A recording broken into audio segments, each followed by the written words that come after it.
বেলাল রাদিয়াল্লাহু আনহুর অত্যাচার এইভাবে বাড়তেই লাগলো। আবু বকর একদিন পাশ দিয়ে যাওয়ার সময় দেখে বেলাল গুমরাচ্ছে, রাহাত আহাদ বলে কাঁদতেছে। আবু বকর দৌড়ায় যাকে, হুজুর বেলালের কষ্ট আর সহ্য হয় না গো নবী, অনুমতি দিলে আমি মনিব থেকে তাকে কিনে নিয়ে এসে আজাদ করে দিতে চাই। নবী বললেন, আবু বকর আমারও শরীক করে নাও। আবু বকর দৌড়ায় যাইয়া সেই দিন 40,000 দিরহামের মতো অর্থ দিয়ে বেলালকে কিনে নিয়ে আসলেন, মুক্ত করে দিলেন। মুক্তির বাতাসে বেলাল হিজরত করে নবী মদিনায়, বেলাল মদিনায়। আজান এসে গেল, মসজিদে নববী বানানো হলো। নতুন মসজিদের মুয়াজ্জিন আজকে হবে ইমাম নবী, সাহাবীরা মুসল্লি। ইসলামের স্বর্ণ সময়, খায়রুল কুরুনি সুম্মাল্লাযীনা ইয়ালুনাহুম সুম্মাল্লাযীনা ইয়ালুনাহুম। নবী বললেন, আমার জমানা উত্তম, আমার সাহাবীদের জমানা উত্তম। কত সুন্দর সময়ে বেলাল মুয়াজ্জিন হলো। নবীজি ডাক দিয়ে বলেন, সাহাবীরা রে, আজকে থেকে আমার বেলাল, এই মসজিদের আজান আমার বেলাল আজকে থেকে দেবে। ও বৌলাবাসী, সাতকের মুসলমান, খুবই মনোযোগ দিয়ে শুনিয়া যান। বেলালের মুয়াজ্জিনের এই চাকরিটা বেতন সারা চাকরি। এই চাকরিটা আমার নবী বেলালরে দিলেন সুন্দর লাহানের জন্য না, এমনটা না যে বেলালের লাহান হযরত দাউদ নবীর মতো ছিল, বিষয়টা এরকম না। অর্থ আর বিরাট বড় ডিগ্রির জন্য বেলালের মুয়াজ্জিন হয় নাই। নবীর ইমামতিতে নবীর মসজিদের মুয়াজ্জিন কার নসিবে হতে পারে? আশিক রাসূল বেলালকে নবী মুয়াজ্জিন বানাইলেন। এই জন্য একটা কথা মনে রাখবেন, বিরাট বড় মুফতি সাহেব হইলেই নবীর কদমে জায়গা হবে না। আস্তে বললেন কেন, জোরে বলেন। বিরাট বড় চ্যান্সেলর শাইখুল হাদিস হলেও রাসূলের কদমে জায়গা হবে না। আল্লাহর রাসূলের কদমে তার জায়গা হয়ে যাবে যার দিল নবীর জন্য কাঁদে, নবীর প্রেমে গোলামির জন্য যার দিল রুজু থাকে। এই দিলওয়ালা মুসলমান নবীর কদমে তার জায়গা হইয়া যাবে। কথা কন না কেন, ঠিক কিনা? ইসলামের সত্য বাণী নিয়ে আমাদের পথ চলা। Hasan SD media. তো উপস্থিতি, রাসূল করিমের ১.৫ লক্ষ সাহাবীর মধ্যে একজন সাহাবী হযরত বেলাল রাদিয়াল্লাহু আনহু। তিনি অত্যন্ত মর্যাদার একজন সাহাবী ছিলেন, মসজিদে নববীর মুয়াজ্জিন ছিলেন। রাসূল পাক ইমাম ছিলেন, সাহাবায়ে কেরাম মুসল্লি ছিলেন।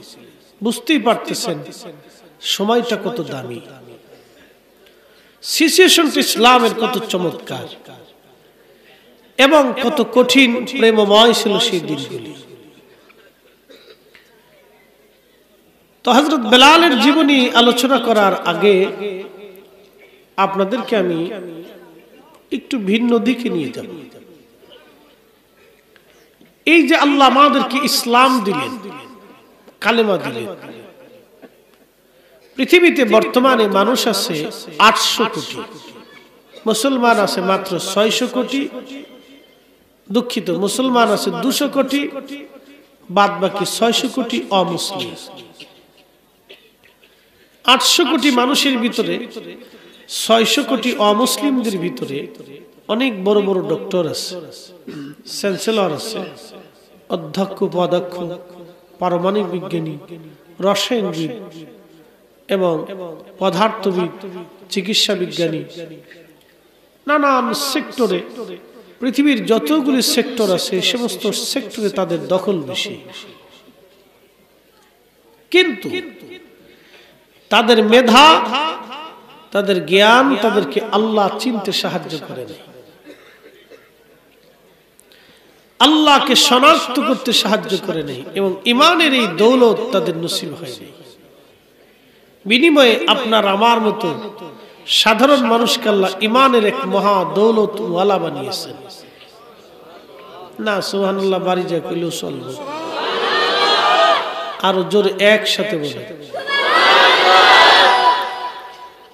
ইমান কিন্তু চারটিখানি বিষয় না। প্রশ্ন রাখবেন, হুজুর ইমান দিয়ে কিতা করতাম, কি করব?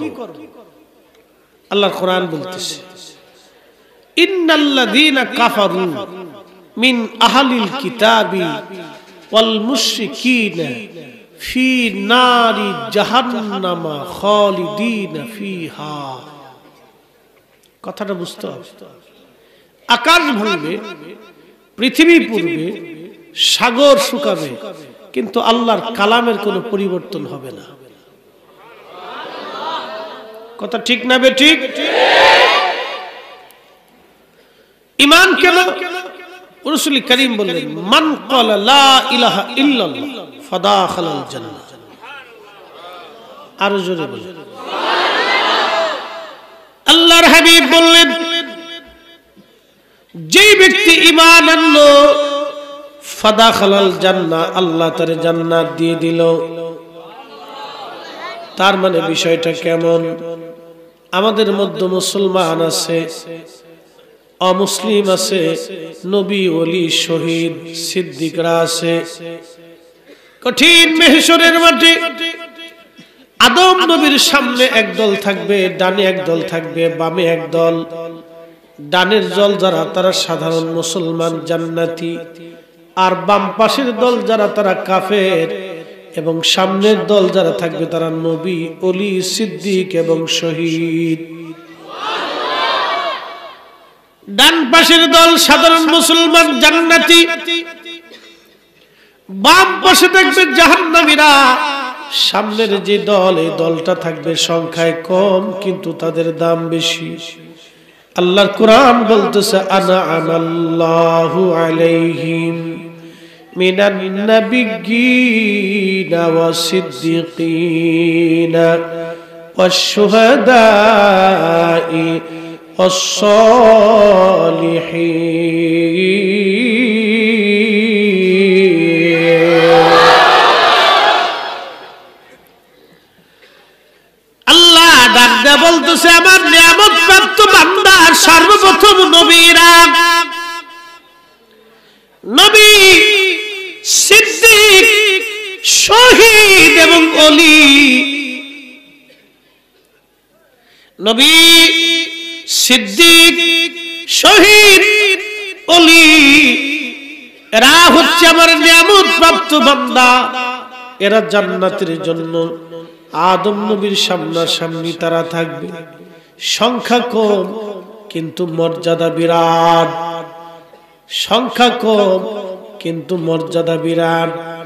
হযরত রাসূল করিম যখন হাদিস বললেন, মান ক্বালা লা ইলাহা ইল্লাল্লাহ ফাদাখালাল জান্নাহ, আবু হুরায়রা দৌড়ায় যায়, ক্বালা রাসূলুল্লাহ সাল্লাল্লাহু আলাইহি সাল্লাম, মান ক্বালা লা ইলাহা ইল্লাল্লাহ ফাদাখালাল জান্নাহ, ক্বালা রাসূলুল্লাহ সাল্লাল্লাহু আলাইহি সাল্লাম, মান ক্বালা লা ইলাহা ইল্লাল্লাহ ফাদাখালাল জান্নাহ।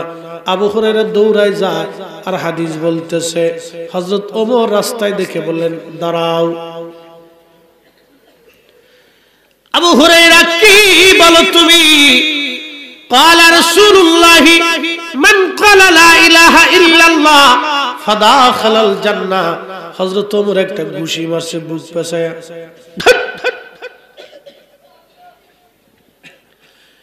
এক ঘুষি দিয়ে আবু হুরায়রাকে ফেলে দিলেন।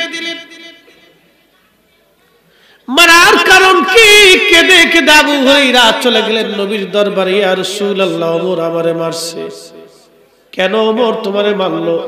হুজুর, এই জন্য মারছে, আমি হাদিস বলছি, আপনি বলছেন ক্বালা লা ইলাহা ইল্লাল্লাহ ফাদাখালাল জান্নাহ, আমি কথা বলার কারণে ওমর আমারে মারছে।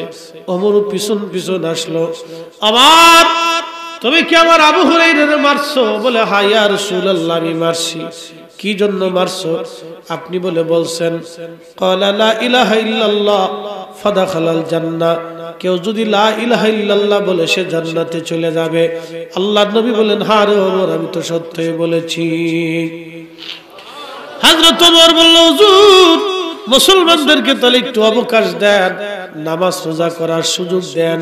তাহলে মুসলমান তো নামাজ রোজা করবো না, হজ যাকাত সাইডে টেনে দিয়া ওই কথার উপরে বসে থাকবো। বুঝতে পারছেন? সর্বশেষে যে বেটা জান্নাতে যায়, মানে যে ব্যক্তি ঈমান আনবে সে জান্নাতে যাবেই। রিমান্ড হোক, মায়ের হোক, ফিডিনি হোক, লাথি চোবর খাইয়া, ফিডুনি ফুডিনি খাইয়া, গুতুনি মুতুনি খাইয়া এরপরে জান্নাতে যাইব। তো খুব কষ্ট, উরে মারতে হবে, মার কারে কর, বাপরে বাপ, রিমান্ড কারে কর, লক্ষ লক্ষ বছর ভাবতেছেন 2-3 দিন না। বলে হুজুর সেই দিনগুলি কত বড় হবে? আল্লাহর কোরআন বলতেছে তারুজুল মালাইকাতু ওয়ার রূহু ইলাইহি ফি ইয়াউমিন কানা মিকদারুহু 50,000 সানা। দুনিয়ার 50,000 বছর এক জায়গা করলে যত বড় হবে ওই দিন হবে তত বড় একদিন, সেই দিন হবে একদিন। না না হয় না, আরো জোরে বলেন সুবহানাল্লাহ। দুনিয়ার 50,000 বছর এক জায়গা করলে যত বিরাট, হাসরের দিন হবে সেই দিনের একদিন তত বিরাট, একদিন হবে তত বিরাট। সেই দিনের লক্ষ লক্ষ বছর জাহান্নামে জ্বলতে হবে। বুঝতেছেন রিমান্ড কত কঠিন। সবার শেষে জান্নাতে যে মুসলমান যাবে ওই মুসলমানকে আল্লাহ বলবে ও বান্দা তোরে আমি আল্লাহর দয়ার কারণে মাফ করে দিলাম, যা তোরে জাহান্নাম থেকে বের করে আমি জান্নাত দিয়ে দিলাম। তাও 10টা দুনিয়ার সমান আল্লাহ একটা জান্নাত তারে দিয়ে দিবে।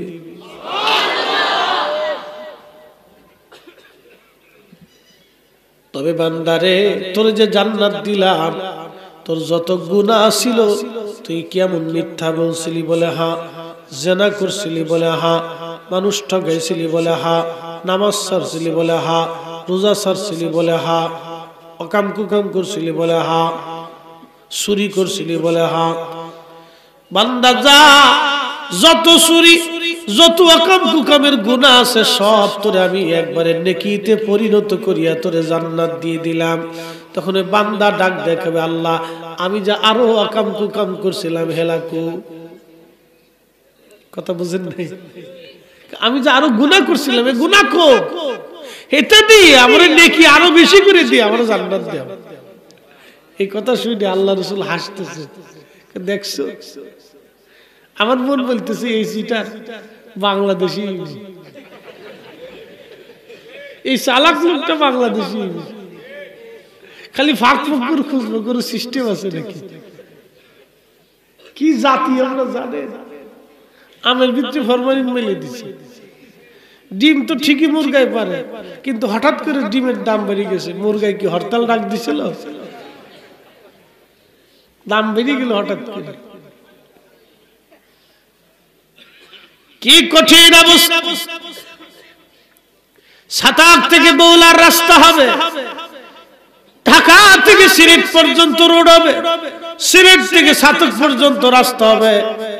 বাজার সরকার তো ঠিকই বাজেট করে দেয়, বাজেট কিন্তু রাষ্ট্র ঠিকই করে, কিন্তু এই রাষ্ট্র বাজেট করার পরে এই বাজেট নিচে রাস্তা বানাইতে আসিয়া খাইতে খাইতে কুত্তা বিলাই খাইতে খাইতে খাইতে খাইতে রডের বদলে বাঁশ মেরে দিছে। রাষ্ট্র তো ঠিক বাজেট করছে, রাষ্ট্র কিন্তু ঠকাই নাই, রাষ্ট্র পাবলিককে ঠকাই না, কিন্তু আমরা বাঙালিরা ঠকাই, আমরা আপনারা ঠকাই দিচ্ছি। খাবার দিলাম বিরিয়ানি, দিয়ে দিলাম বিষ, এমন মেডিসিন যে মেডিসিন খাওয়ার পরে ব্লাড ক্যান্সার হয়, কিডনি সমস্যা হয়, কি আপনার কি বলে ওই যে ব্যবসা সমস্যা হয়, লাঞ্চে পানি জমে যায়, বাবারে কত কঠিন কঠিন হাড়ের সমস্যা হয়ে যায়, রক্তগুলি ঘন হয়ে যায়। বিরিয়ানি খাইতেছে মানুষ, এই সাতক থেকে মুরগা নিয়ে ঢাকায় মুরগি নিয়ে যাবে, পোল্ট্রি মুরগি, এই মুরগি নিতে নিতে কিছু মুরগি মরে যায়। কিছু হোটেল আলা চিন্তা করলো মরা মুরগির দাম কম, মরা মুরগি নিয়ে বাস মুরগা রান্না করে পাবলিক রে খাওয়াই দিল। এই হারাম খাবার মুসলমান হোটেলওয়ালা চিন্তা করলেন, হারাম খাবারটা মরা মুরগি চালাই দিল। এই অল্প দামে কিনে অধিক মুনাফার জন্য, টাকার জন্য এই লোকটা হালাল হারাম বাঁচলো না বাবা। এরা মানুষ নামের জানোয়ার।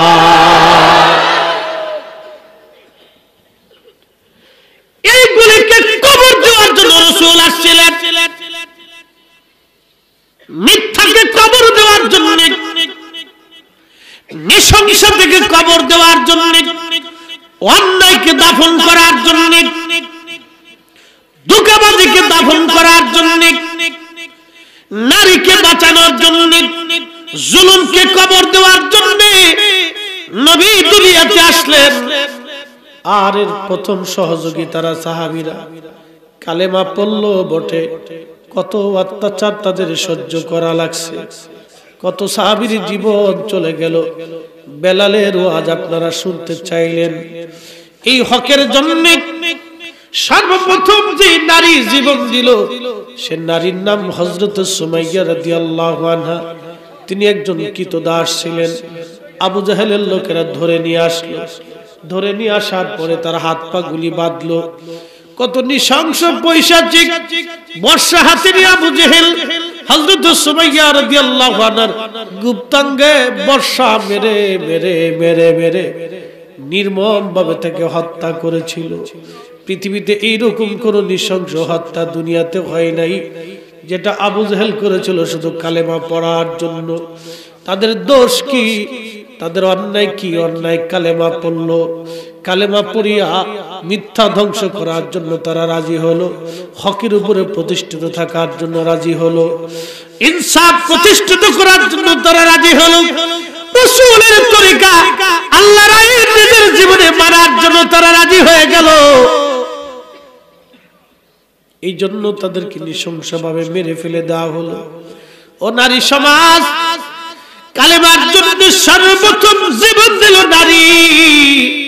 আর আজকে আমার দেশের নারীর কথা বলে লাভ নাই, লিপস্টিক নষ্ট হবে বিদায় আমার দেশের মেয়েরা ওযুই করে না। এটা বেরি দিয়ে ওই কি, হেতা বেরি দিয়ে কি, বেরি দিয়ে ওই তো কি, কিচ্ছু হইতো না। ও সাতা আন্দা গান্দা ফাঁসা।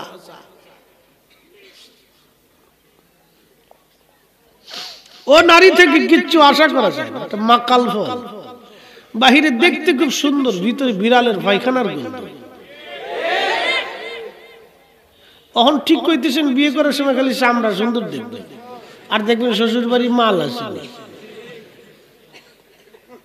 পরে কান দেখে দোয়া করে বউ ভালো না, দোয়া চাই লাভ নেই। আল্লাহর নবী বললেন, এই যুব সমাজ তোমরা বিয়ে করলে লাজুক, ধার্মিক, ধার্মিকা তাকওয়াবান মেয়ে দেখে তোমরা বিয়ে করো। নবী সৌন্দর্যের কথা বলেন নাই, তাকওয়ার কথা বলছেন। হযরত ওমর গভীর রাত হয়ে গেছে, মরুভূমি দিয়ে ঘুরে ঘুরে হযরত ওমর দেখতেন কে খায় আর কে খায় না। আর আমার দেশের নেতারা ওই যে নির্বাচন আসলে তখন শাশিরে জড়াই ধরে, ও শাশি তোমার তো মার মতো দেখা যাচ্ছে, কি বাম মারতেছে শাশি, খুব পাম জড়াই ধরতেছে। আবার ওই পানি ফুনি কাদা কুদি দিতে না, কোনো অসুবিধা নাই, চলে যান কে দরজার সামনে 3 দিন দরজা খুলবেন। কথা বলেন না, রাজনীতি এটার জন্য না, রাজনীতি গরিবের জন্য, অধিকার বঞ্চিত মানুষের জন্য, কৃষকদের জন্য, হতদরিদ্রের জন্য, অভাবী মিসকিনদের জন্য। এটার জন্য হলো রাজনীতি। রাষ্ট্র আমাদের সবার, রাষ্ট্রের দায়িত্ব যারা থাকে তারা হলো রাষ্ট্রের গোলাম। কথা কন না কেন? তারা রাষ্ট্রের গোলাম। হযরত ওমর তিনি বলতেন, আল্লাহ আমাকে খলিফা বানিয়েছে, আমি রাষ্ট্রের গোলাম। আল্লাহ কেন এত বড় দায়িত্ব আমার মাথার উপরে দিল? একজন মানুষ যদি ক্ষুধার্ত থেকে রাত্রিবেলা না খেয়ে থাকে, আমি ওমর আল্লাহর দপ্তরে কিয়ামতের ময়দানে কি জবাব দিব? এটার নাম ইসলাম। এটার নাম ইসলাম। মধুপুরে গেছি আনারস কেনার জন্য, বললাম বাইরে বাগান থেকে আনারস কেটে যাও, ঢাকার থেকে বাচ্চা কাচ্চারে খাওয়াইলে ফরমালিন, এটা বিশুদ্ধটা খাওয়াই, হুজুর লাভ বলো কারণ কি? ঢাকারটাও যা বাগানেরটাও টা। কি হয়েছে? গাছের ভিতরে ফরমালিন মেরে দিছে। উরে বাঙালি, কি বাঙালির বাঙালি চিন্তা করতে পারছেন আপনি? কত শালা! এই জাতি নিয়ে সরকারও মহা বিপদে আছে। কি কথা করেন? রাস্তা বানানোর জন্য ইট এনে দিয়েছে, সকালবেলা ওই কন্ট্রাক্টর এদে ইট 200 নাই, নিচে কেরা কুত্তা লয়ে গেছে গা, তো লইল কে গা? যাদের জন্য রাস্তা বানাইতেছে এরা চুরি করে লয়ে গেছে। শোনে, আমরা আসলে ভালো হইতে পারি না। মূল হচ্ছে আমাদের মনস্তাত্ত্বিক সমস্যা। আমরা অধিক জনগণ এখনো মনস্তাত্ত্বিক ভাবে প্রবলেম, অনেক সমস্যা। হযরত ওমর ঘুরে ঘুরে দেখে কে খায় কে খায় না, কে ঘুমায় কে ঘুমায় না। এই সাতকে সিলেটে কোটি কোটি টাকার মালিক আছে বাবা, মনে কিছু নিয়েন না। নবীর জীবনের একটা সুন্নত ছিল, সুন্নতের নাম আল্লাহর নবী উম্মতের বাড়ি খোঁজ নিয়ে তারপরে খাবার খাইতো। কোন উম্মতের বাড়ি খাবার নাই, নবী খোঁজ খবর রাখতো। এখন উম্মত টুপি মাথায় দিয়ে আসার নামাজ পড়ে চলে আসে, মনে করলো হক আদায় করছি। আল্লাহর নবী ডাক দিলেন, উম্মত রে, তুমি রাত্রিবেলা আসার নামাজ পড়ে খেয়ে ঘুমাও। তোমার গ্রামের কোন একজন মানুষ যদি ক্ষুধার্ত থেকে রাত্রিবেলা ঘুমায়, তোমার নাম মুমিনের কাতারে লেখা হবে না। একসাথে জোরে বলেন না মারহাবা। এটার নাম ইসলাম। কেউ খাবে কেউ খাবে না, তা হবে না, তা হবে না। কথা কন না কেন? এই সুন্নত উম্মত ভুলে গেছে, এই সুন্নতের কথা উম্মতের মনে নাই। খালি কই মিষ্টি দাও, এটা সুন্নত। মিষ্টি দাও, এটা সুন্নত। খাওয়ার পরে কই মিষ্টি আনছো তুমি চলি না চাচা, তুই কি জানিস না আমি খাওয়ার পরে মিষ্টি খাওয়া সুন্নত? খালি মিষ্টি তালাশ করে, কিন্তু গরিব মানুষের খোঁজ নেই না।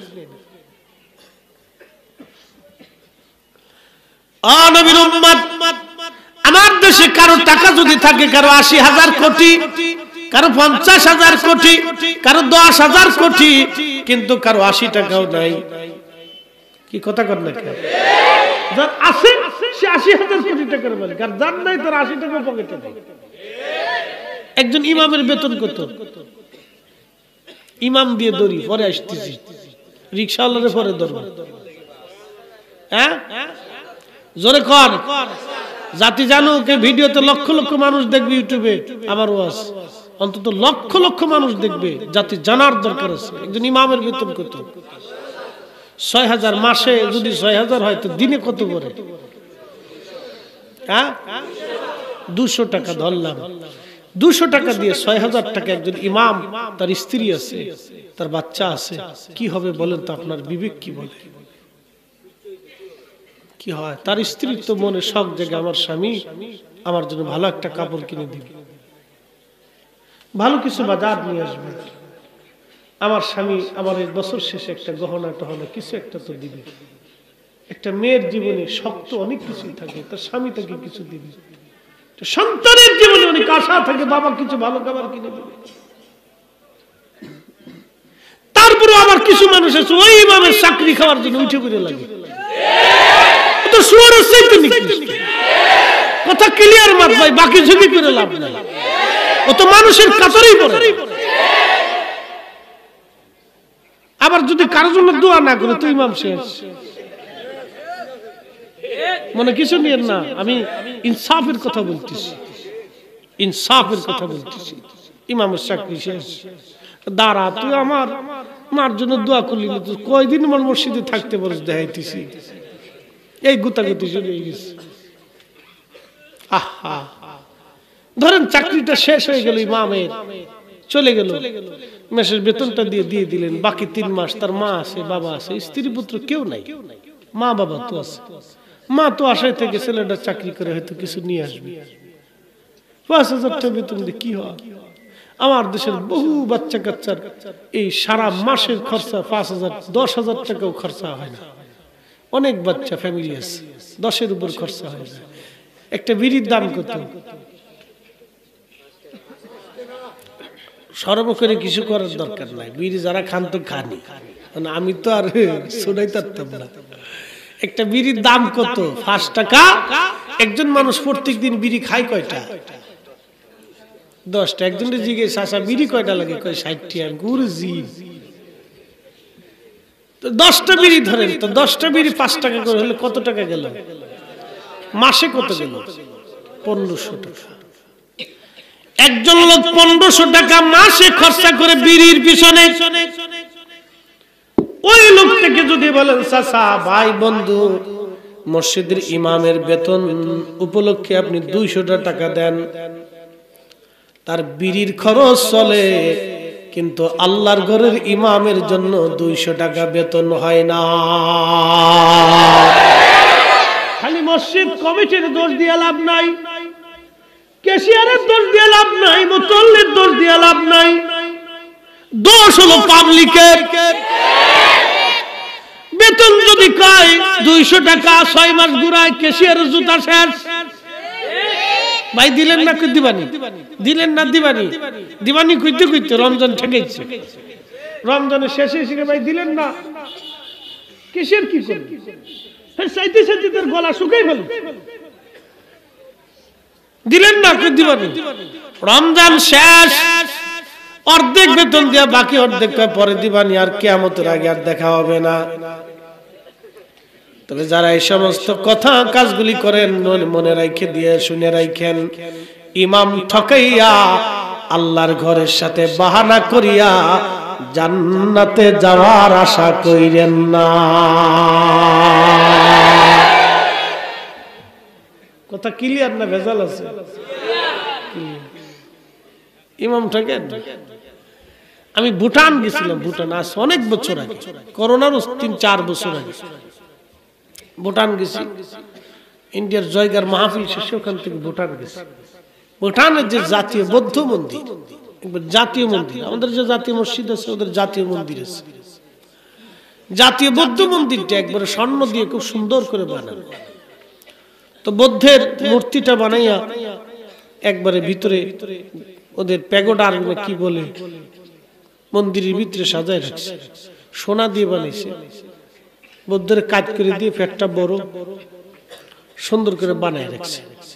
তো একজনের হুজুর আগে যে বৌদ্ধ আছিল এটার শরীর লয়ে গেছে, নতুন এটার বানাইছে খুব সোনা দিয়ে, পুরা মন্দিরটারে স্বর্ণ দিয়ে বানাইছে। তা আমি ঢুকার পরে যে ওই বৌদ্ধ ভিক্ষু যারা আছে, বৌদ্ধ ভিক্ষু, ভিক্ষু কয় ওদেরকে, ওরা দুনিয়া বিরাগী থাকে, একবারে শালুমালু পরা, মাথা টাক, একজন বাঁশি বাজাচ্ছে আর একজন ত্রিপিটক পাঠ করতেছে সুরে সুরে, ছন্দে ছন্দে ত্রিপিটক পাঠ করতেছে বৌদ্ধর সামনে, আর একজন বাঁশি বাজাচ্ছে।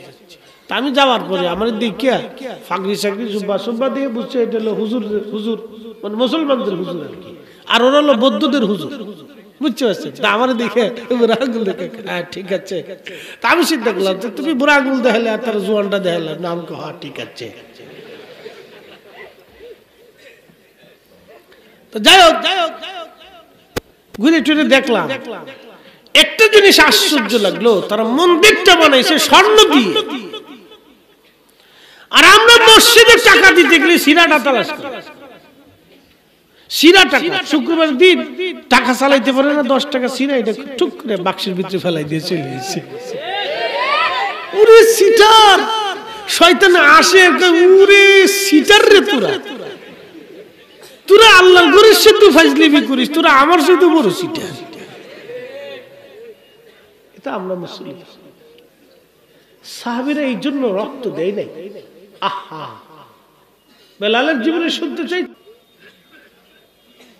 সাহাবীরা এই জন্য রক্ত দেয় নাই। তাদের আসল সর্বোচ্চ শিখরের কারণ কি জানেন? তাদের বিশ্বাস ও ভালোবাসার মধ্যে কোনো খুঁত ছিল না, কোনো খুঁত ছিল না। প্রিয় উপস্থিতি, খুব মনোযোগ দেন।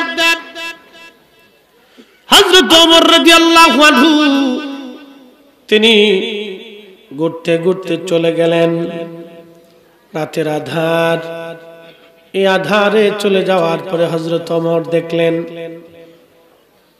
কুঠিরে মিট মিট করে আলো জ্বলে। হযরত ওমর রাদিয়াল্লাহু আনহু ঘরের পাশে যে দাঁড়াইলেন, ভিতর থেকে এক মহিলা ডাক দিছে, মা, দুধের সাথে পানি বেশি করে মিশাও। মেয়েটা ডাক দিয়ে বলল, মা রে, দুধের সাথে যদি পানি মিশায়, ওমরের গোয়েন্দা যদি জানে কালকে আমাদের বিচার হবে। আপনি তো জানেন ওমরের আইন বড় কড়া, সে কাউকে ছাড় দেবে না। মেয়ে মা ডেকে বলতেছে, মেয়ে, এত রাত ওমরের গোয়েন্দা কি করে জানবে যে তুমি দুধের সাথে পানি মিশাইছ? মেয়েটা ডাক দেখায়, মারে, ওমরের গোয়েন্দা যদি নাও জানে রে মা, আমার আল্লাহ তো জানে।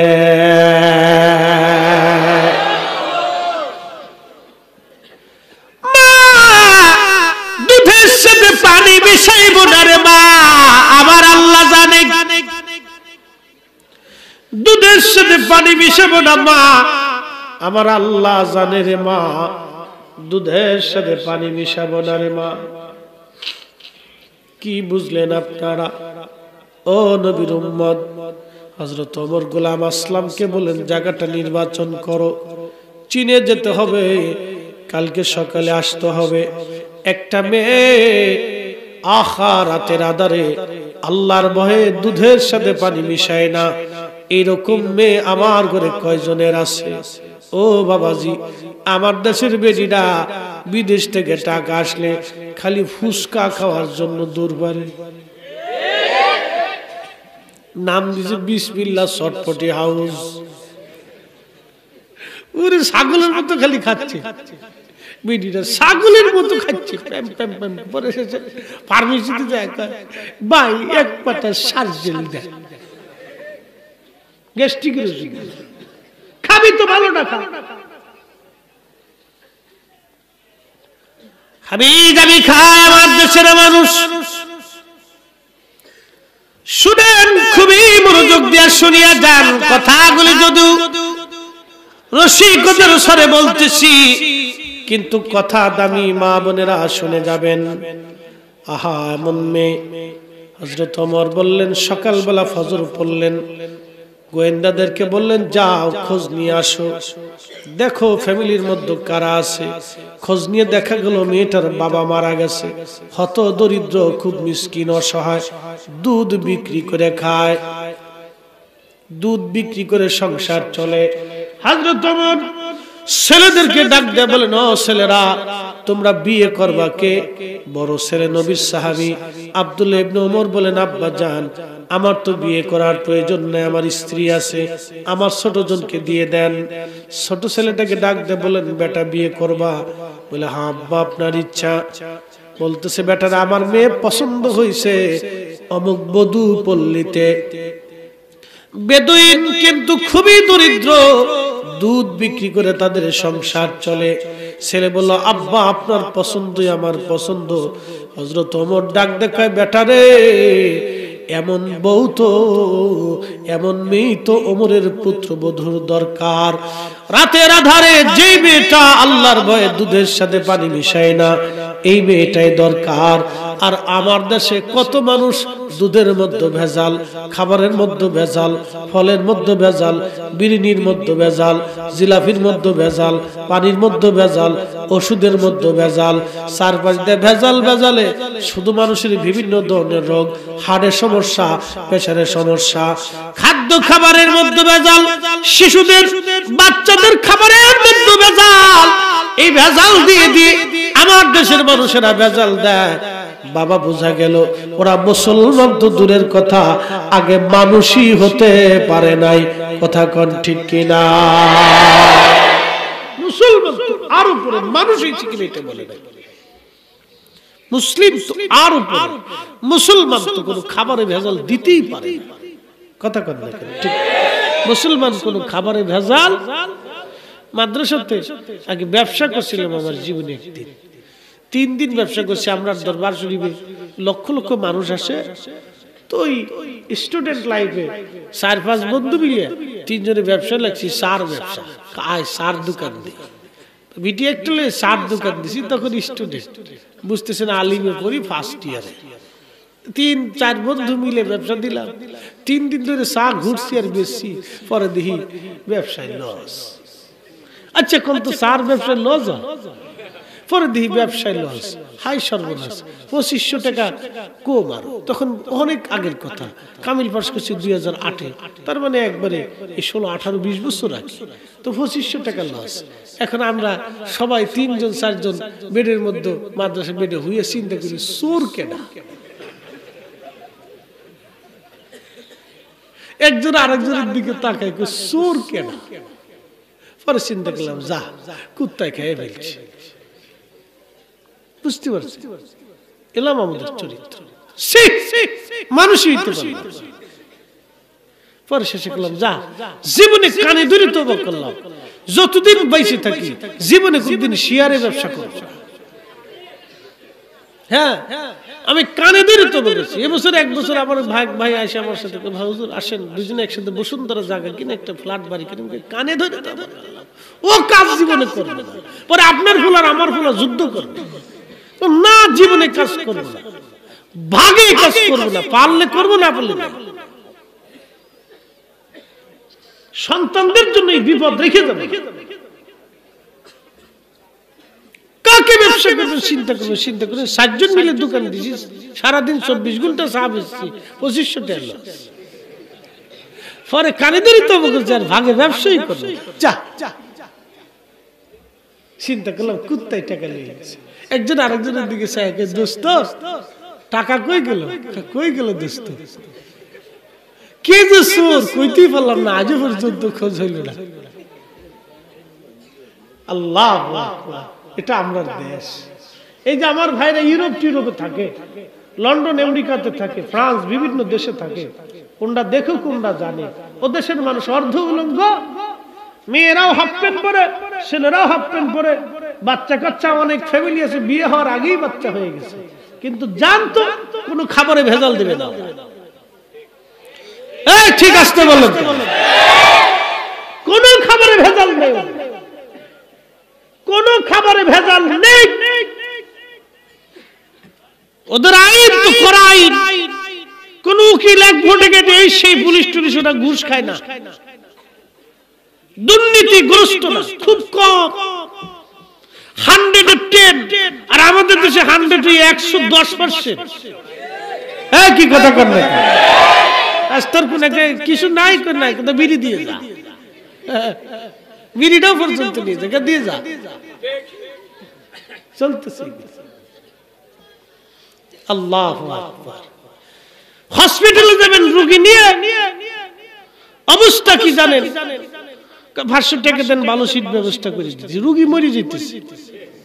কি কথা কর না, টাকা দেন, ব্যবস্থা করে দিতেছি। এগুলি চলতেছে। আফসোস এই উম্মতের জন্য। আমরা মুসলিম সর্বশ্রেষ্ঠ জাতি। কোরআন বলতেছে খায়রা উম্মাতিন উখরিজাত লিন-নাস কুনতুম খায়রা উম্মাহ, তোমরা সর্বশ্রেষ্ঠ জাতি, সর্বোত্তম জাতি, তোমাদেরকে পৃথিবীতে পাঠিয়েছি। তা তা'মুরুনা বিল মারুফি ওয়া তানহাউনা আনিল মুনকার, মানুষকে ভালো কাজের দাওয়াত দিবা, খারাপ কাজ থেকে ফিরাবা। কিন্তু বড় আফসোস আজকে আমরা মুসলিম, আমাদের ভাগ্যের উন্নয়ন নেই। একজনে একটু ভালো খাইলে পড়লে আরেকজনের সহ্য হয় না, হিংসা। কি কথা কর না কেন? এক ইমাম আর এক ইমামের চাকরি খাওয়ার জন্য উঠে পড়ে লাগছে। 5,000 টাকার বেতনের চাকরি আর এক ইমামে খাইব। এক বক্তা আর এক বক্তার পিছনে লাগছে। এই বক্তার ও কমই আলিয়া সুন্নি সব বাদ দেন, সবার ভিতরে একই গুতাগুতি। ইউটিউবে গুটে দেখেন, হেতে হেতের গুতা, হেতে হেতের গুতা, হেতে হেতের গুতাচ্ছে, হেতে হেতের গুতাচ্ছে। আমি দেখি কলম তো সব শয়তান, এগুলো সব ইতুর, ছোট লোকের বাচ্চা, এগুলো আলেম হইছে। এই ঠিক আসতে বললেন কেন? ছোট লোক না হলে এক আলেমের ভুল ধরে আলা কালেমে তো গুতাগুতি করে চলতেছে। নিজের ক্রেডিট দেখাচ্ছেন, বিরাট বড় মুফতি সাহেব, এগুলি চলতেছে। বিধর্মীরা দেখে আর আসে, দেখ তোদের মৌলবীদের ভিতরে কিরাট গুতাগুতি চলতেছে, হারাহারি চলতেছে।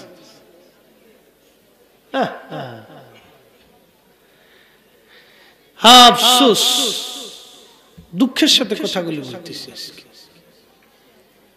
এক সিরিয়াল আর এক সিরিয়ালের দেখতে পারে না, এক দোকানদার আর এক দোকানদারের দেখতে পারে না। কি কথা কর না কেন? সমস্যা খালি হুজুরদের ভিতরে না, ওখানেও আছে। এক রাজনীতিবিদ আর এক রাজনীতিবিদ দেখতে পারে না, কারণটা কি? প্রবলেম, ভেজাল ভেজাল ভেজাল। নবীর উম্মত আসেন, হযরতে ওমরের কথা বলছিলাম, শেষ দিয়ে বেলালের দিকে চলে যাই, কারণ বেলাল রাদিয়াল্লাহু আনহুর ওয়াজটা আমি নীতি দীর্ঘ করব না, সামান্য। এই যে মেরাজ, সাহাবীদের দাম এত কেন হলো দেখেন। নবীজি মেরাজে রওনা করলেন, বাইতুল আকসা থেকে, বাইতুল্লাহ থেকে বাইতুল আকসার দিকে রওনা করলেন। সুবহানাল্লাযী আসরা বিআবদিহি লাইলাম মিনাল মাসজিদিল হারামি ইলাল মাসজিদিল আকসা।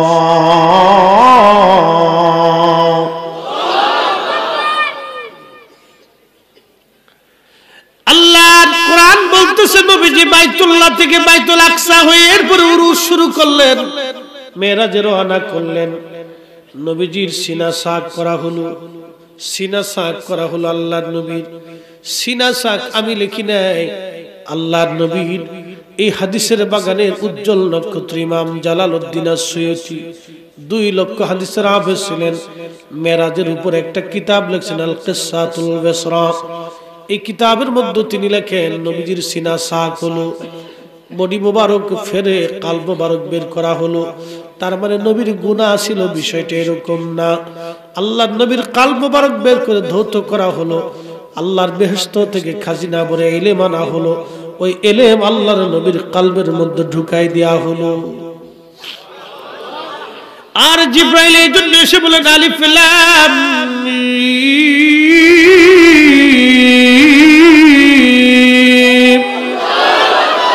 জিবরাইল এসে যে সংবাদ দেওয়ার সঙ্গে সঙ্গে নবী জেনে গেলেন, অথচ বললেন আল্লাহ, শুনলেন নবী, জেনে গেলেন আল্লাহ কি বলছে। পৃথিবীর আর কেউ জানলো না, কারণ কি জান্নাত থেকে আল্লাহ তার নবীর কলবের মধ্যে ইলম দিয়ে দিলেন। এমন কিছু গোপন ইলম ছিল যেটা জিবরাইল জানতো না, আল্লাহ এবং নবী সরাসরি জানতো। যারা বলেন জিবরাইল সালাম নবী কইতে পারতো না, এটা ডাহা মিথ্যা কথা। ঠিক আছে বলেন, জোরে বলেন। যেই বেটা কয় জিবরাইল সালাম নবী কিছু বলতে পারতো না, এটা ডাহা মিথ্যা।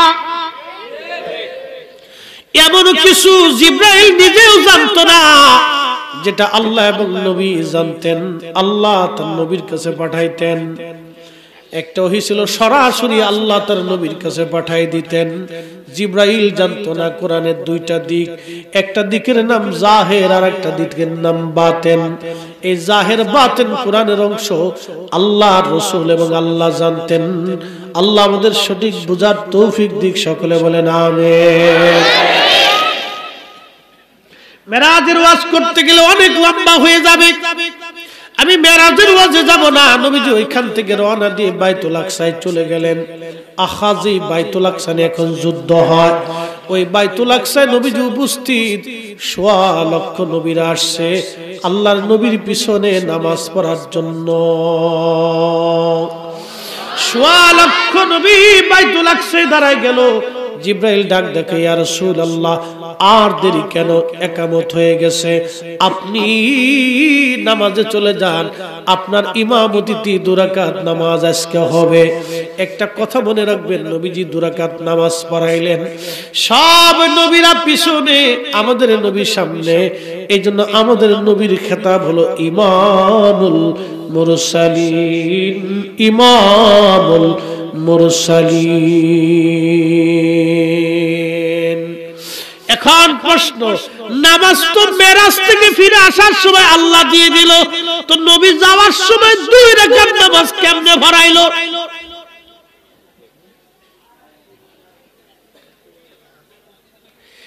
মেরাজ থেকে আসার সময় আল্লাহ নামাজ নবীরে দিল, এরপরে জিবরাইল এসে দেখায় দিত কেমনে কেমনে নামাজ পড়া লাগবে। কিন্তু নবী মেরাজে যাওয়ার সময় তো নবীজি নামাজ পড়াই দিয়ে গেল 2 রাকাত। ওই নামাজ নবীর কে শিখাইলো? এটার নাম গোপনীয় ইলম। সরাসরি আল্লাহ নবীরে শিখাইতো। একবার জোরে বলা যাবে কি মারহাবা? আবার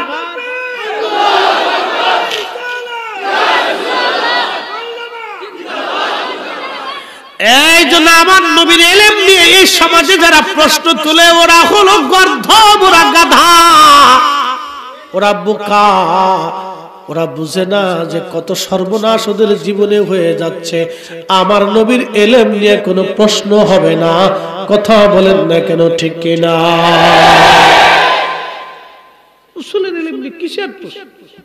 নামাজ আসেই নেই, তখন সে নামাজ পড়ে চলে গেছে। এখন বলে নামাজ কার তরিকায়? মুসা নবীর তরিকায় না আমার নবীর তরিকায়? সূরা কেরাত কি আদম নবীর তরিকায় না আমার নবীর তরিকায়? আমার নবীর তরিকায় নামাজ হলো। তার মানে সব নবীদের শরীয়তগুলোকে আল্লাহ পাক বয়ান করে দিয়ে কমপ্লিট শেষ করে দিয়ে আমার নবীর শরীয়তে সব নবীকে আমার নবীর শরীয়তের মধ্যে দাখিল করে নামাজ পড়ায় সারছে আল্লাহ। একসাথে জোরে বলবেন কি মারহাবা? আমি নবী না চিনিলাম, কি যে ভুল করিলাম, ভস্মে ঢালিলাম ঘি। ভস্ম মানে ছাই। ছাই চিনছেন আপনারা? মানুষ হইয়া ভবেতে আসিয়া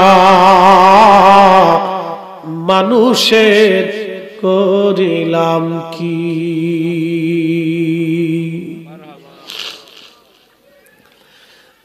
সাধকের বউলার মুসলমান, রাসূলের শান যদি বলি তো রাত শেষ হবে। আল্লাহু আকবার। নবী বললেন, উম্মত রে, ওখান থেকে আমি রওনা দিয়ে চলে গেলাম সুদূর সপ্তম আসমান পাড়ি দিয়ে সিদরাতুল মুনতাহা।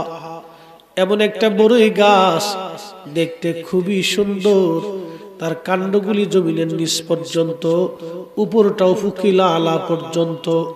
জিব্রাইল ডাক ডাকে, হুজুর সীমানা আমার শেষ, আর যাওয়ার সুযোগ আমার নাই।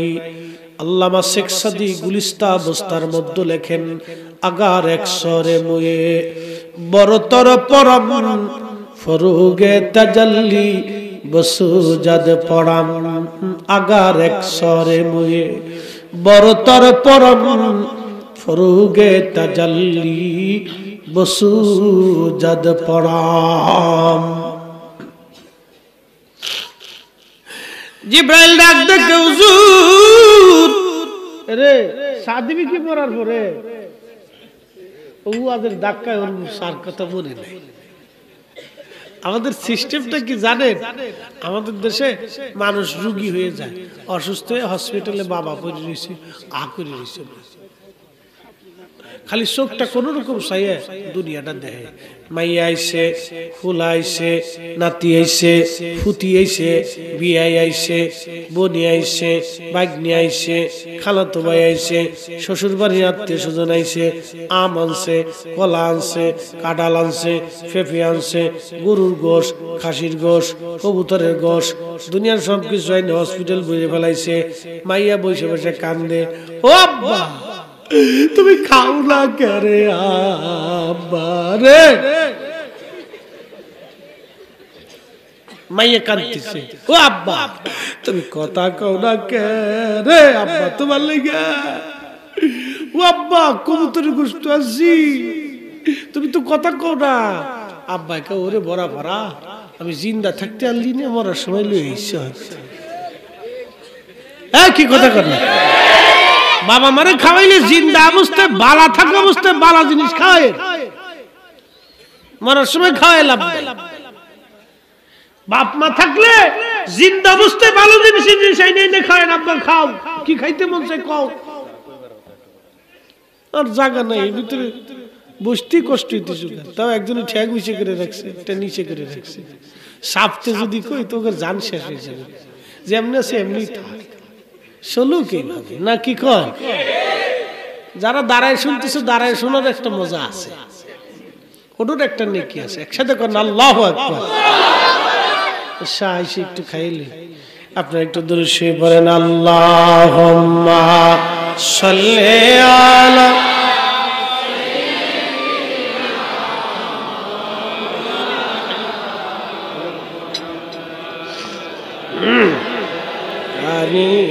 সাইয়্যিদানা।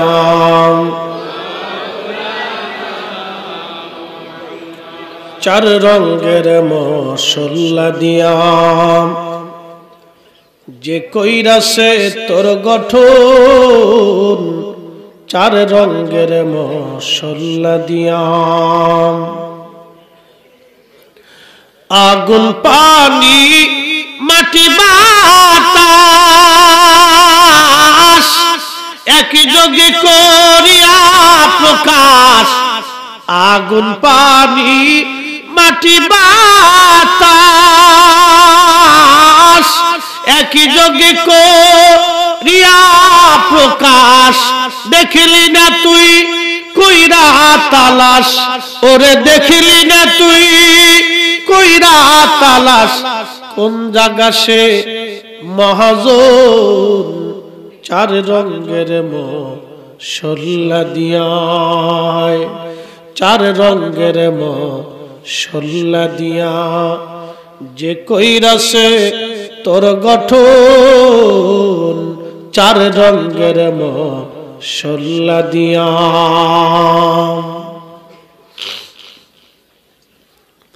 হাজিরি আল্লাহর নবী ডাক দিয়ে বললেন, সিদরাতুল মুনতাহা থেকে আল্লাহ আমাকে নিয়ে গেলেন, এত দূরে নিলেন। সহিহ বুখারীর মধ্যে হযরতে খাদিম রাসূল আনাস রাদিয়াল্লাহু আনহু বলেন, নিতে নিতে আমার আল্লাহ এত উপরে নিলেন, লা মাকান, যে মাকানের কোন স্থানের সীমানা নাই। কত দূরত্ব, কত উপর। নবী দেখে বলেন, বিমা লা ইয়ালামুহু ইল্লাল্লাহ, এর সীমানা আল্লাহ ছাড়া আর কেউ জানে না। এত দূরে আল্লাহ আমাকে নিলেন, আল্লাহ ছাড়া আর কেউ জানে না, আল্লাহ ছাড়া আর কেউ জানে না। যার উচ্চতা, যার মর্যাদা সীমাহীন, সীমাহীন দূরত্বে আল্লাহ তাকে নিয়ে গেল। যার মর্যাদা সীমাহীন, ওই নবীরে তাজিম করার জন্য যারা দলিল চাও, তোমরাই শয়তানের দালাল।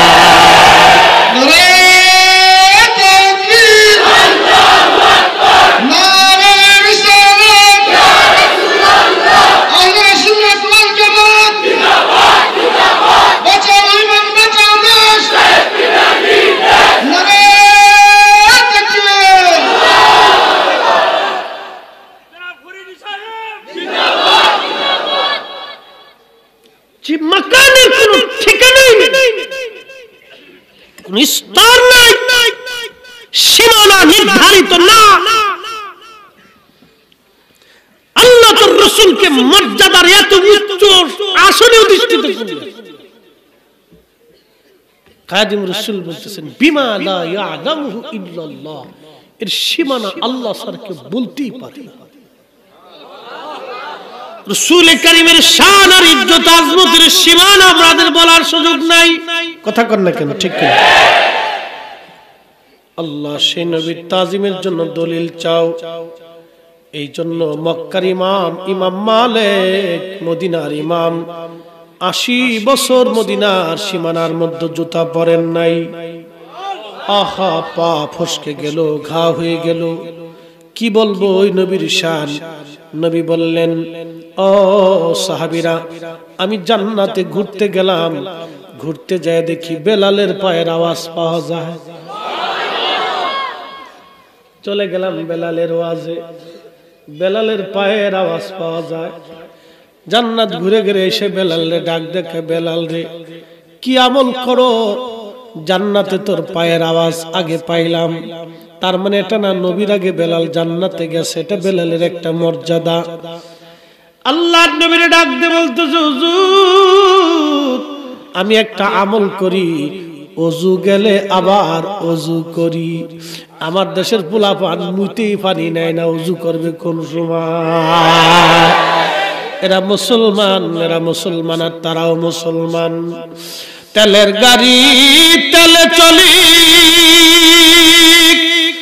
হাওয়ার গাড়ি হাওয়ায় উড়ে, বিনা তেলে চালায় গাড়ি নবী সুলাইমান।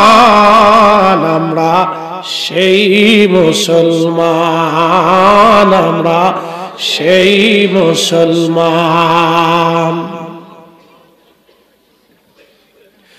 হুজুর ওযু গেলে আবার ওযু করি, 2 রাকাত নামাজ পড়ি।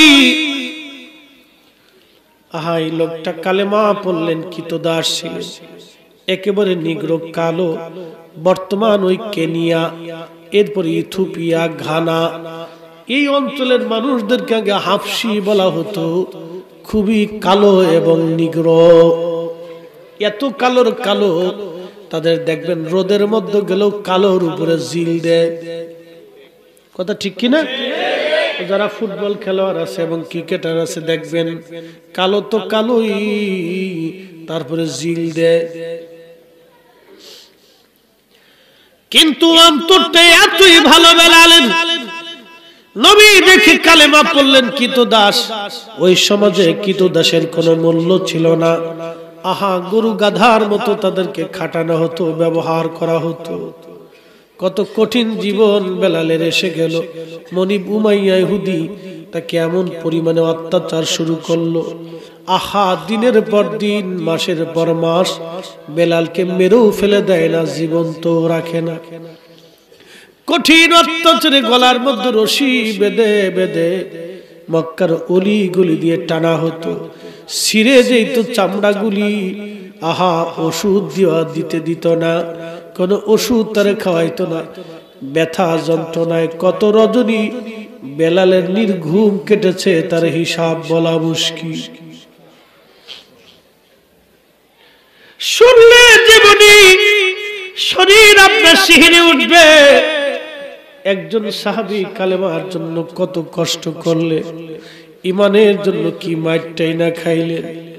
নিয়ে যাওয়া হতো মরুভূমির মধ্যে, হাত পা গুলি চরম ভাবে বেঁধে বেলাল রাদিয়াল্লাহু আনহুকে মরুভূমির মধ্যে বাঁধিয়া বাঁধিয়া পিঠের উপরে বুকের উপরে মস্ত বড় পাথর চাপা দিয়ে হযরত বেলাল রাদিয়াল্লাহু আনহুকে রেখে আসা হতো। লু হাওয়া গরমে ওই বালুগুলি ছুটে ছুটে বাতাসে এসে শরীরের মধ্যে পরে পরে ফুসকা হয়ে ঘা হয়ে ঝরত। ওই ঘায়ের মধ্যে চাবুকের পিটুনি মারা হতো, ফিনকি মেরে মেরে রক্ত পড়ত। কত রজনী বেলাল রাদিয়াল্লাহু আনহু ব্যথায় ঘুমাইতে পারে না, কতদিন অজ্ঞান হয়ে পড়ে থাকতো। হুশ ফিরে আসার পরে একটা আওয়াজ আসতো, আহাদ আহাদ আহাদ, আল্লাহ এক, আল্লাহ এক, আল্লাহ এক। বেলালের মতো আশিক যদি আমরা হইতাম, এ দুনিয়ায় নবীর দেখা পাইতাম, এ দুনিয়ায় নবীর দেখা পাইতাম। কত রজনী এইভাবে অত্যাচারে, আহা এমন নির্যাতন কোন সাহাবীর ভাগ্য হয় নাই। বেলালের উপরে যে কঠিন অত্যাচারে স্টিম রোলার চলেছিল। অপরাধ কি? শুধু কালেমা পড়েছে রাসূল মানার কারণে। ওই দিন তাদের উপরে এমন নির্যাতন হলো। মুসলমান, আজকে সুন্দর মসজিদ পাইছো, নামাজে যাও নাই। সুন্দর জীবন পাইলা, রোজা রাখো নাই। সুন্দর কালেমা পাইছো, কেউ তোমারে বাধা দেয় না, কেউ তোমাকে কষ্ট দেয় না, কেউ তোমাকে আঘাত করে না। ইসলাম মানার জন্য কারো কাছে জবাবদিহিতা করা লাগে না। তারপরও যুবক, তুমি শয়তানের ইত্তেবা করো, আমার নবীর ইত্তেবা তোমার নসিবে জুটলো না। এর চাইতে পরম, এর চাইতে চরম হতভাগা কে আর হতে পারে? কে হতে পারে? কে হতে পারে? হযরতে বেলাল রাদিয়াল্লাহু আনহু অত্যাচার এইভাবে বাড়তেই লাগলো। আবু বকর একদিন পাশ দিয়ে যাওয়ার সময় দেখে বেলাল গুমরাচ্ছে, রাহাত আহাদ বলে কাঁদতেছে।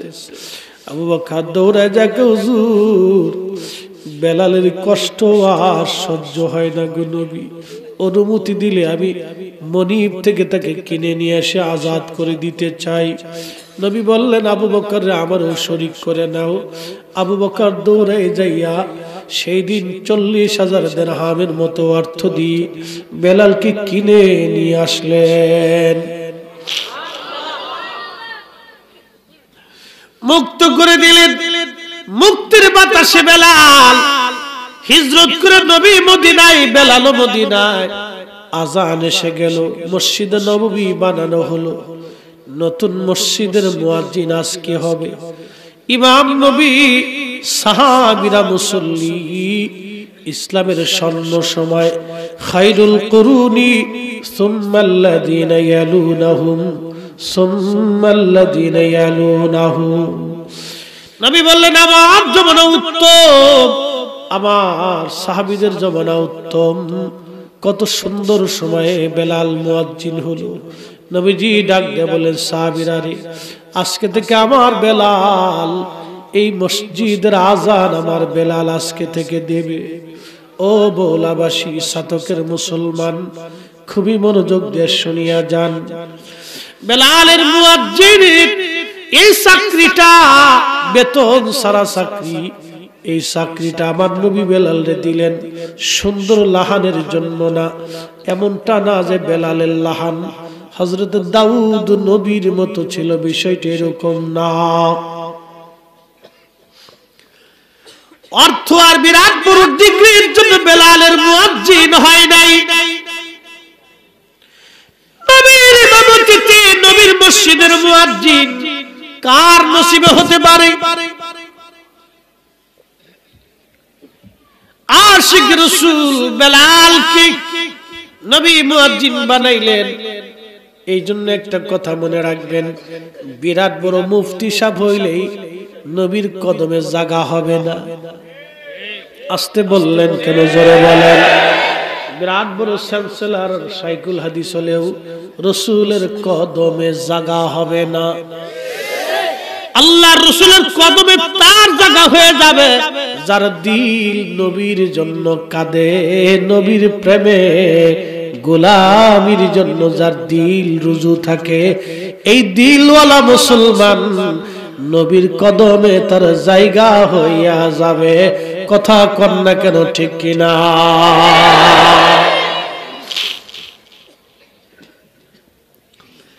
কাজী নজরুল আন্ডার মেট্রিক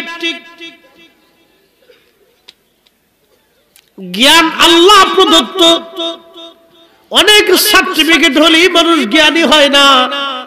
যদি অনেক সার্টিফিকেট হলে মানুষ জ্ঞানী হইতো, তাহলে আমার দেশের ছেলেরা বিসিএস কমপ্লিট করে বড় অফিসার, জজ, ব্যারিস্টার, ম্যাজিস্ট্রেট এই এত কিছু হওয়ার পরও টেবিলের নিচ দিয়ে ঘুষ নিয়ে গরিব মানুষের মাথায় বাড়ি দিত না। কথা কন না কেন, ঠিক কিনা? তার মানে লেখাপড়া হইলে মানুষ মানুষ হয় না। আর এখনকার লেখাপড়া যে কি সাথা ঢুকছে, নাম দিছে ট্রান্সজেন্ডার। শরীফ শরীফের গল্প কয়, আমি দেখতে পুরুষের মতো, আমি একজন পুরুষ কিন্তু মনে মনে মাইয়া। কি পাগলে বইটা লেখছে, একটা পাগল, থার্ড ক্লাস। এগুলি এতটুকু বাচ্চাদের শিখায় সমকামিতা কতটা ডিভিশনে যাচ্ছে। আমাদের ছোট ছোট বাচ্চাদেরকে শিখাইতে হবে মিথ্যা বলা যাবে না, মানুষের ধোঁকা দেওয়া যাবে না, সমাজের সাথে মিলে চলতে হবে, একসাথে খেলাধুলা উঠে বসা করতে হবে, গরিব মানুষের খাবার দিতে হবে, গরিবের পাশে দাঁড়াইতে হবে, অসুস্থ ব্যক্তিকে সেবা দিতে হবে। কি কথা কর না কেন? বড়কে সম্মান দিতে হবে। আমার দেশে হাজার হাজার যুবক আছে, মুরব্বী দেখলে সালামি দেয় না। কথা মিথ্যা বলছি? হাজার হাজার যুবক আছে, সালামি দেয় না।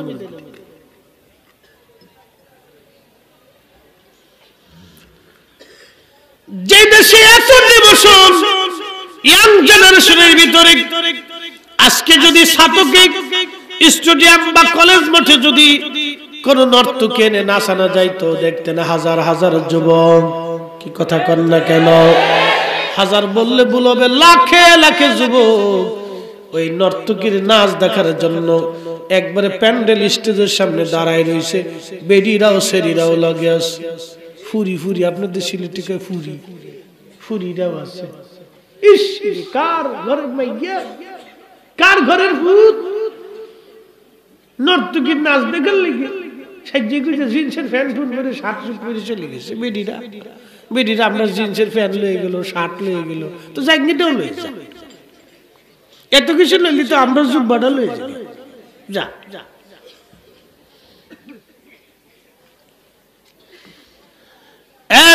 মুসলমান, কষ্ট হচ্ছে আপনাদের? আমার নবীর দরবারে বেলাল মুয়াজ্জিন, বেলাল রাদিয়াল্লাহু আনহু মুয়াজ্জিন হলেন। আমি ওয়াজটা একটা কিতাব থেকে করি নাই, আল্লামা ইমাম জাইলাই নাসপুর রায়ের মধ্যে ঘটনাটা লেখছেন। আল্লামা ইমাম কিরমানি শরহে বুখারীর মধ্যে লিখেছেন। আল্লামা ইমাম তাকিউদ্দিন সুবকি আশিফাউস সাকামের মধ্যে লিখেছেন। আল্লামা ইমাম হালাবি সিরাতুল হালাবির মধ্যে লিখেছেন। আল্লামা ইমাম সামহুদি আল্লাহ ফাউল আফার মধ্যে লিখেছেন। আল্লামা ইমাম ইবনে আসাকির আত-তারিখের মধ্যে লিখেছেন। আল্লামা শাইখ আব্দুল হক মুহাদ্দিস দেহলভী মাদারিজুন নবুওয়াতের মধ্যে তিনি লিখেছেন। বেলালের এই ঘটনাটা আমি শুধু বলি নাই, অনেকগুলি কিতাব থেকে আমি এই ঘটনাটাকে একটা পাঠ করেছি। কেউ কেউ আবার ভুল ধরতে পারে এটা মিথ্যা কথা, মিথ্যা ঘটনা। আল্লাহ আল্লাহ আল্লাহ, আমার দেশে ইতরের কোনো অভাব নাই, বহু ইতর আমার দেশে জন্ম হয়ে গেছে। ইতরের অভাব নেই, অনেক ইতর আছে, অনেকগুলি কিতাবের সমষ্টি। আমি একটা ঘটনাকে পাঠ করে আপনাদের সামনে উপস্থাপন করেছিলাম। এই ওয়াজ যেদিন আমার পীর মুর্শিদের দরবারে দাঁড়ায় করছিলাম, ওই প্যান্ডেলে একজন লোক কাঁদতে কাঁদতে মারা গিয়েছিল। ওই দিন রাত্রিবেলা এশার নামাজে আমরা তার জানাজা পড়েছি। আমার জীবনের মকবুল ওয়াজ, সে যে দলের লোক হোক, কওমি না আলিয়া না অন্য কোন মাসলাক, আমার এই ওয়াজ শোনার পরে বহু হিন্দু আমাকে বলছে, হুজুর আমি আপনার এই ওয়াজ শুনে চোখের পানি আমি ফেলে কেঁদেছি। কত বেনামাজি নামাজি হয়েছে আমি হিসাব বলতে পারবো না। শুধু একটা কথা বলি, এক ভদ্রলোক আমাকে ফোন দিয়ে বলল, হুজুর আমি একটা ছাত্র সংগঠনের কেন্দ্রীয় লিডার, আমি আজান শুনলে আমার শরীরের মধ্যে জ্বলে পুড়ে সারকার হয়ে যাইতো। আমি অর্ধেক মুসলমান অর্ধেক নাস্তিকের মতো ছিলাম, আমি দিনহীন হয়ে গিয়েছিলাম। হুজুর আপনার একটা ওয়াজ আমার জীবন পরিবর্তন করে দিয়েছে। হুজুর আপনি বেলালের ওয়াজ করেছেন, এই ওয়াজটা শোনার পরে আমি কত রজনী কেঁদেছি আমার হিসাব নাই। আমি আজকে দাঁড়িয়ে রেখে পাক্কা মুসলমান হয়ে গেছি। হুজুর 5 ওয়াক্ত নামাজ পড়ি, দোয়া করবেন বাকি জীবন যাতে আল্লাহ নবীর কদমের গোলাম হয়ে থাকতে পারি। একবার জোরে বলা যাবে কে মারহাবা। আমি সেই দিন মনে মনে আল্লাহর দরবারে শুকরিয়া করে বললাম, রব আমার জীবন সার্থক যে একজন নিকৃষ্ট মানুষ হলো নবীর সাহাবীর প্রেম আলোচনা শুনে উৎকৃষ্ট হয়ে গেছে। আমার জীবনের কোন ইলম কালাম কিছু নেই, আমি অত বড় কোন আলেম ওলামা কিছুই না রে বাবা। আমি অনেক বড় আলেম না, অনেক কিছু বিরাট বড় মুফতি গুফতি এগুলো কিছুই না। আমি কোন আলেম না, লেখাপড়াও তেমন না। আল্লাহ আমার যতটুকুন দিয়েছে ততটুকুন আল্লাহ এবং তার রাসূলের নেক নেগা আল্লাহর দয়া, হুজুরে করিম তার কদম মোবারকের সদকা, আল্লাহর ওলিদের দোয়া। ও নবীর উম্মত কথাগুলি শুনবেন। আমি কোন সময় আমার ইলম নিয়ে ফখর করি না, আমার কণ্ঠ নিয়েও ফখর করি না, আমার ওয়াজ নিয়েও ফখর করি না। কারণ ফখর একমাত্র আল্লাহর, কোন মানুষের জীবনে ফখর আসতে পারে না। কথা বলেন ঠিক না বেঠে? ঘুমিয়ে আছি, সকালবেলা ঘুম থেকে উঠবো কোনো গ্যারান্টি নাই। কথা কর না কেন? এই জীবনের কোনো অহংকার আছে? এগুলো কিচ্ছু নেই, এগুলো করেও লাভ বেহুদা। সাথে যে মৌলার মুসলমান, আমার নবীর ইন্তেকাল হয়ে গেল, বুঝতেই তো পারছেন নবী দুনিয়াতে নাই। এই কথা শোনার পরে সাহাবীরা পাগল পারা হয়ে গেল। হযরত ওমরের মতো সাহাবী দিশেহারা হয়ে গেছে, কোষ থেকে তলোয়ার টেনে বের করছে। ও মদিনাবাসী, যদি বলো নবী মরে গেছে, আল্লাহ দেহ থেকে আলাদা করে ফেলবো, আহা আমার নবীর দরবারে সাহাবীরা ব্যাকুল হয়ে গেল। বেলাল কথা বলে না, পাগলের মতো কাঁদে। সাহাবীরা ঘর বাড়ি রান্না বান্না বন্ধ হয়ে গেল। আমার নবীর একটা উট ছিল, উটের নাম কাসওয়া। এই কাসওয়া উট একাধারে 3 দিন পর্যন্ত পানিও খায় নাই, খাবারও খায় নাই। যারা সৌদি আরবে থাকছেন আপনারা জানেন, উট যখন কাঁদে তখন মানুষের মতো কান্নার আওয়াজ হয়।